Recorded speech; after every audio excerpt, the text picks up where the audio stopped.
If being considerate of me makes you feel like you're being controlled, or it exhausts you, or it stresses you out, we are not for each other. And that's okay. If I can give you a word of advice as somebody who's older, do not sit in situations that don't serve you. That goes for relationships and friendships. There are people in this world who will do things for you with ease, and there's people who will do things without you asking. There's also people who listen to what you say and, oh, look, I got you this candy. I heard you say you liked it the other day. That goes for friends and relationships. Stop trying to date for potential. Stop trying to be friends with people for potential. Stop trying to sit there and prove yourself to people. Stop trying to sit there and hope and wish and shoulda, coulda, woulda. There's people out here that's going to make being around you pulling teeth, and you're going to try to fix yourself. You're going to try to reiterate everything in your brain of why you couldn't deserve this, why you don't deserve this type of treatment, how come they don't like you as a friend, how come this. It's too much. You got to go.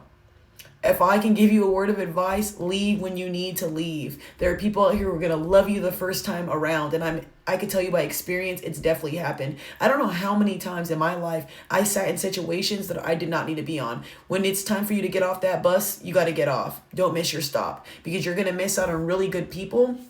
And I really think that when you're around a certain type of person, whether it's a relationship or a friendship, you start having this mind subconsciously that all people are like that. That's why I feel so bad for women who are just in trauma or have really bad fucked up relationship experiences to the point where they don't want to date no more, because you've been around so many fuck ass dudes, so many messed up female friends who are catty or whatever the case may be, and then that's your perception of life. That's why I tell you, the moment somebody shows you who they are, believe it and walk away. You don't have to make a theatrical scene. You don't have to be rude. You don't have to belittle them. You don't have to nothing. Just leave. I always feel like if somebody's going to make it seem like I'm loving them too much or doing too much or I'm too much for them, then I'll leave.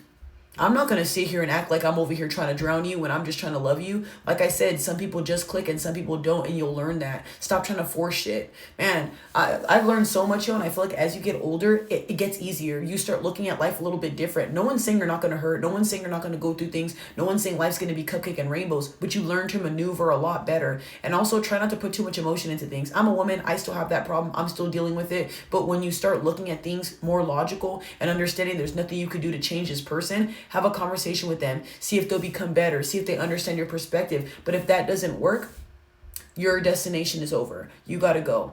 Know when there's an expiration date with somebody, and know when you deserve a lot better. And if you're the type of person to give a lot of love, exude a lot of love, and bend over backwards for people, don't be doing too much to the point where you don't got nothing to give. When your cup's half full, how are you going to sit there and fill up other people's cups? Fill yours up first.